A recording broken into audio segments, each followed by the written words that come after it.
Mosaku was an old man, and Minokichi, his apprentice, was a lad of 18 years. Every day, they went together to a forest situated about 5 miles from their village. On the way to that forest, there is a wide river to cross, and there is a ferry boat. Several times a bridge was built where the ferry is, but the bridge was each time carried away by a flood. No common bridge can resist the current there when the river rises. Mosaku and Minokichi were on their way home one very cold evening when a great snowstorm overtook them. They reached the ferry, and they found that the boatman had gone away, leaving his boat on the other side of the river. It was no day for swimming, and the woodcutters took shelter in the ferryman's hut, thinking themselves lucky to find any shelter at all. There was no brazier in the hut, nor any place in which to make a fire. It was only a 2-mat hut with a single door, but no window. Mosaku and Minokichi fastened the door and lay down to rest, with their straw raincoats over them. At first, they did not feel very cold, and they thought that the storm would soon be over. The old man almost immediately fell asleep, but the boy, Minokichi, lay awake a long time, listening to the awful wind and the continual slashing of the snow against the door. The river was roaring, and the hut swayed and creaked like a junk at sea. It was a terrible storm, and the air was every moment becoming colder, and Minokichi shivered under his raincoat. But, at last, in spite of the cold, he too fell asleep. He was awakened by a showering of snow in his face. The door of the hut had been forced open, and by the snowlight, he saw a woman in the room, a woman all in white. She was bending above Mosaku and blowing her breath upon him, and her breath was like a bright, white smoke.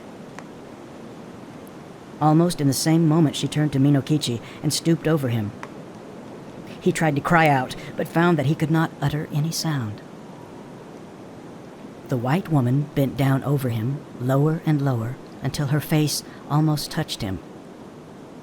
And he saw that she was very beautiful, though her eyes made him afraid. For a little time, she continued to look at him. Then she smiled and she whispered, "I intended to treat you like the other man. But I cannot help feeling some pity for you, because you are so young. You are a pretty boy, Minokichi, and I will not hurt you now. But if you ever tell anybody, even your own mother, about what you have seen this night, I shall know it, and then I will kill you. Remember what I say." With these words, she turned from him and passed through the doorway. Then he found himself able to move, and he sprang up and looked out. But the woman was nowhere to be seen, and the snow was driving furiously into the hut. Minokichi closed the door and secured it by fixing several billets of wood against it. He wondered if the wind had blown it open. He thought that he might have been only dreaming, and might have mistaken the gleam of the snowlight in the doorway for the figure of a white woman. But he could not be sure. He called to Mosaku and was frightened because the old man did not answer. He put out his hand in the dark and touched Mosaku's face and found that it was ice. Mosaku was stark and dead.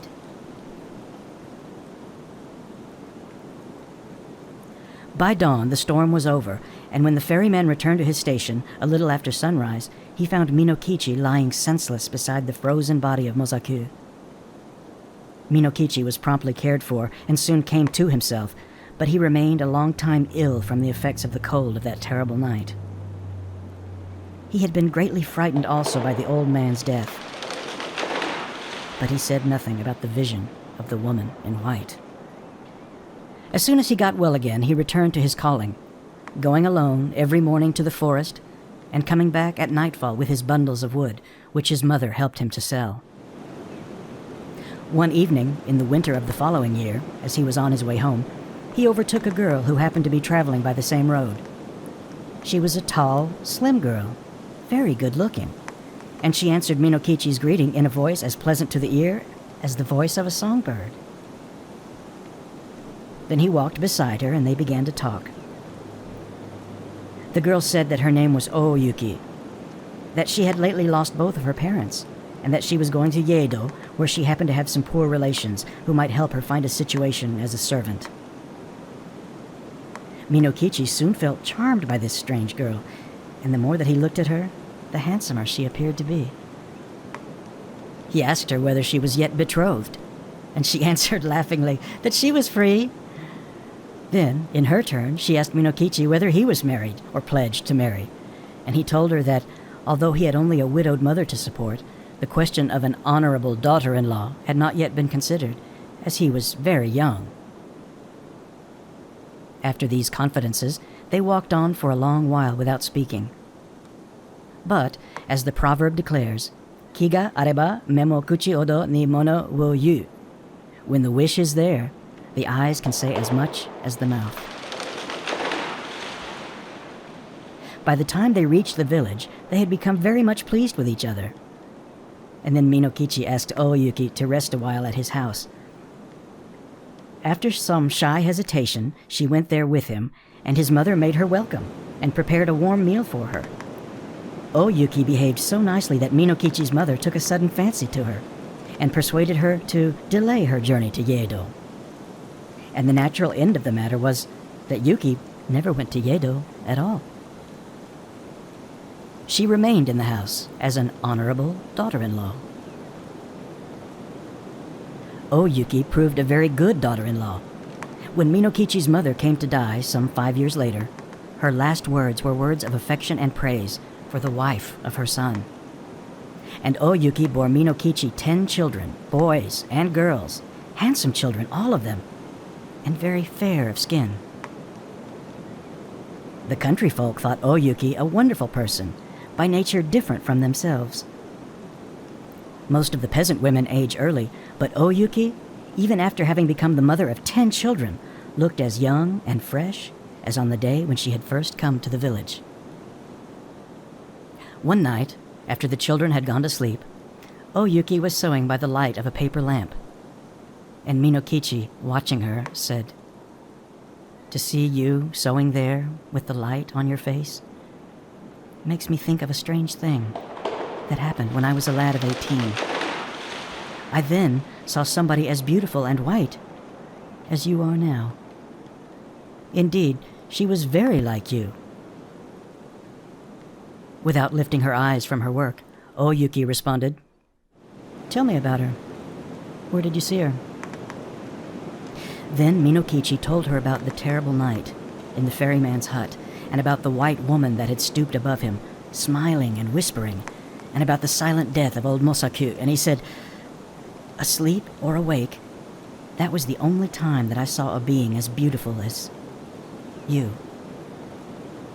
Of course, she was not a human being, and I was afraid of her, very much afraid. But she was so white. Indeed, I have never been sure whether it was a dream that I saw, or the woman of the snow. Yuki flung down her sewing and arose and bowed above Minokichi where he sat and shrieked into his face, "It was I! I! Yuki it was! And I told you then that I would kill you if you ever said one word about it. But for those children asleep there, I would kill you this moment. And now you had better take very, very good care of them, for if they ever have reason to complain of you, I will treat you as you deserve." Even as she screamed, her voice became thin, like a crying of wind. Then she melted into a bright, white mist that spired to the roof beams and shuddered away through the smoke hole. Never again was she seen.